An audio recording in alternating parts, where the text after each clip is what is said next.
estou feliz que você chegou no canal da Cintia Arteira. Seja muito bem-vindo por aqui.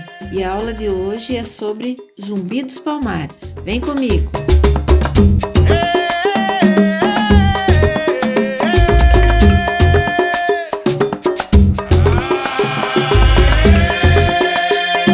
Quem foi Zumbi? Nascido no município de União dos Palmares, no estado de Alagoas,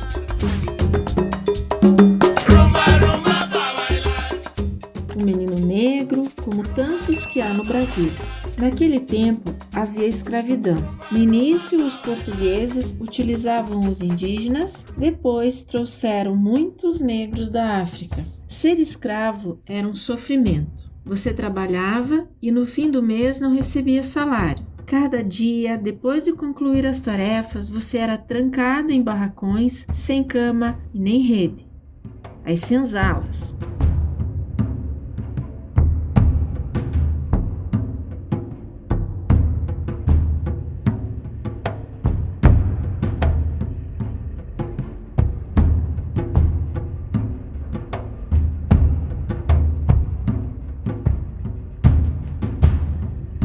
E a comida? Feijão, farinha e peixe eram regulados. Em dia de santo padroeiro, melhorava, pois em cima do angu vinham alguns miúdos de boi.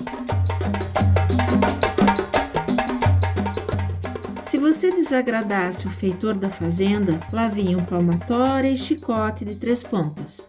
Feitor é o que chamamos agora de capataz. Tanta ruindade era para produzir açúcar. Naquela época, o Brasil era um grande canavial, no Nordeste. Tirando o Mato Brabo, ainda cheio de onças e sucuris, era tudo coberto de pés de cana. O escravo plantava e o escravo colhia. Como naquele tempo não havia caminhões, a cana era arrumada em carro de boi. Um escravinho ia tangindo os animais e cuidando para a carga não cair. Se caísse, lá vinha o capataz. Quem tocava a moenda para espremer a cana era outro escravo. Só em algumas fazendas se usava boi ou água corrente.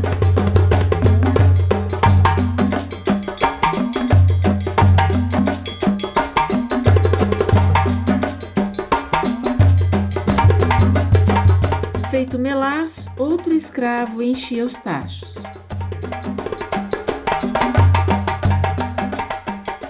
Se você olhasse da varanda da fazenda, era bonito o canavial, todo verde. Com o vento da tarde, fazia ondas como o mar. De perto, era o inferno dos escravos. E de vez em quando, um escravo fugia desse lugar. Se fosse indígena, era muito difícil pegar e trazer de volta. Os indígenas eram daqui mesmo e conheciam o mato como a palma da mão. Tinham parentes e amigos em cada canto.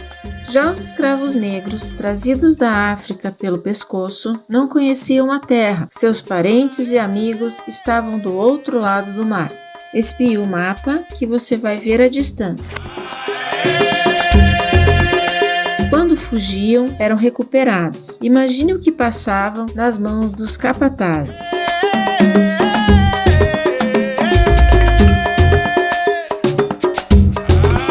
Certa vez, no sul de Pernambuco, 40 se juntaram para fugir. O fazendeiro engoliu a ira e o prejuízo. Os fugitivos caminhavam léguas e léguas. Chegaram numa serra de muitas palmeiras. Havia um rio largo e pedregoso. Olhando ali de cima, não se via nenhum canavial. E ali acamparam. Esse foi o começo de Palmares. Qual foi a data? O dia e o mês não sabemos. Somente o ano, em 1597.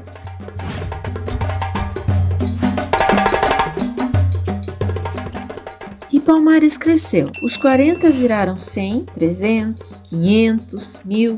Quem fugisse já tinha para onde ir, fosse negro ou fosse indígena. Nem sempre chegava. Você podia errar a direção, comer o que não devia, enfrentar uma jaguatirica. No último instante, já com a língua de fora, aparecia um palmarino e lhe dava a mão. Chegando lá, são e salvo, você estava livre.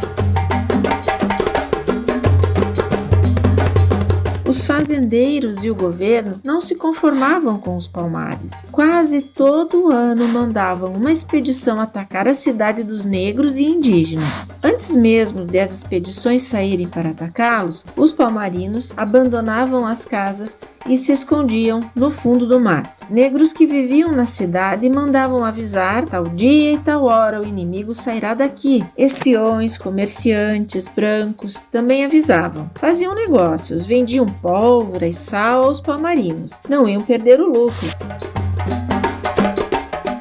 O chefe de Palmares se chamava Ganga Zumba.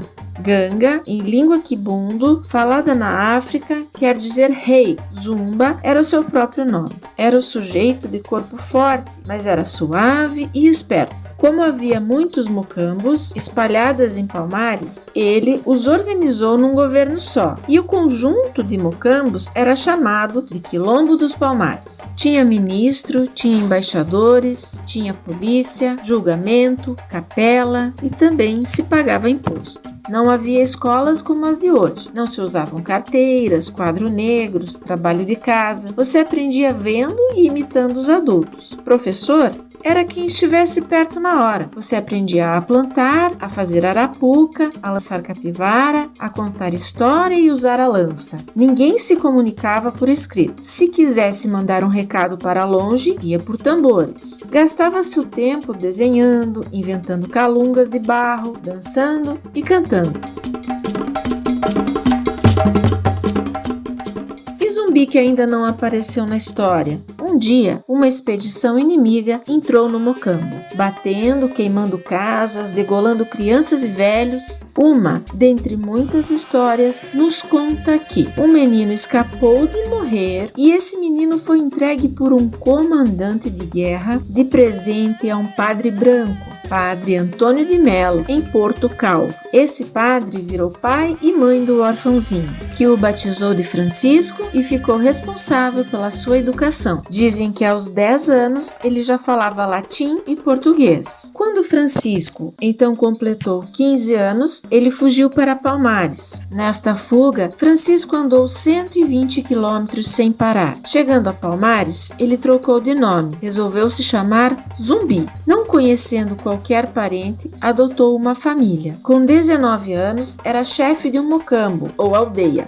Palmares eram vários mocambos, espalhados numa região enorme. Os mocambos se comunicavam entre eles e obedeciam todos ao Ganga Zumba. Cada um tinha o seu chefe. Zumbi devia ser um gênio da guerra, pois ele foi promovido imediatamente a comandante das armas, o general mais jovem da história brasileira. Francisco, ou Zumbi, se tornou doutor na Guerra do Mato. O segredo era atacar e sumir, atacar e sumir. O primeiro rei, Ganga Zumba, negociou uma paz com o governo de Pernambuco e por isso perdeu o seu prestígio. Assassinado, Ganga Zumba foi substituído por Zumbi. E Padre Melo, que criou Zumbi, que fim ele levou? Apesar da guerra, Zumbi ia visitá-lo em Porto Calvo. Uma vez, por exemplo, o padre estava apertado de dinheiro e Zumbi foi socorrê-lo. O rei de Portugal ainda mandou oferecer as pazes a Zumbi por 2 vezes. Podia morar em liberdade onde quisesse. Era só parar de lutar contra a escravidão.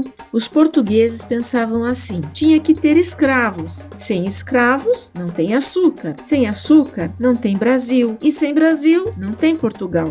Zumbi pensava diferente. Não precisa ter escravos. Pode ter açúcar sem escravos. Pode ter Brasil sem açúcar. E Portugal, que se vire.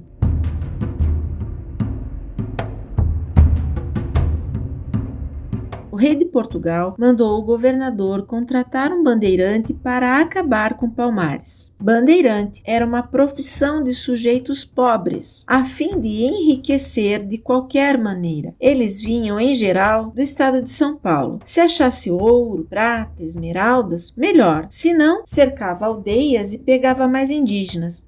Ia vendê-los no Rio, na Bahia, em Pernambuco. O governador contratou o bandeirante Domingos Jorge Velho. Então ficou combinado que se Jorge Velho acabasse com Palmares, as terras de lá seriam dele. Podia plantar cana-de-açúcar à vontade ou criar gado. Jorge Velho também conhecia a Guerra do Mato. Durante anos vivera no sertão, incendiando ocas indígenas, abrindo caminho e subindo serras. Páreo duro para Zumbi. A caminho de Palmares, Jorge Velho foi aumentando seu exército. Recolhia pobres com promessas de terras e de escravos. Indígenas que não ficavam do seu lado, ele degolava. Um horror.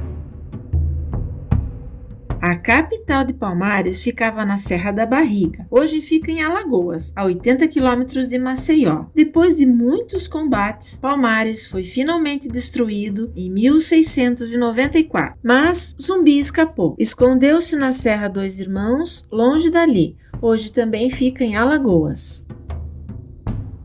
Podem imaginar a sua dor? Palmares não existia mais. O Exército da Liberdade não existia mais. Sua cabeça estava a prêmio e quem o matasse ganharia uma fortuna. Com paciência, Zumbi começou a organizar outro exército. Ele tinha 39 anos. Outra vez ele começou a mandar espiões às cidades e trazer novos guerreiros. Um dia, uma patrulha inimiga prendeu um desses guerrilheiros. O nome dele, Antônio Soares, um dos principais comandantes. Ele foi torturado e acabou traindo Zumbi. Levou os bandeirantes ao esconderijo de Zumbi e quando Zumbi apareceu, os soldados abriram fogo. Isso aconteceu na manhã de 20 de novembro de 1695. E é por esse motivo que no dia 20 de novembro de todos os anos comemora-se o Dia Nacional da Consciência Negra. E essa é a história mais contada de Zumbi dos Palmares. Esta foi a aula de hoje. Fiquem todos com Deus e até a nossa próxima aula. Tchau!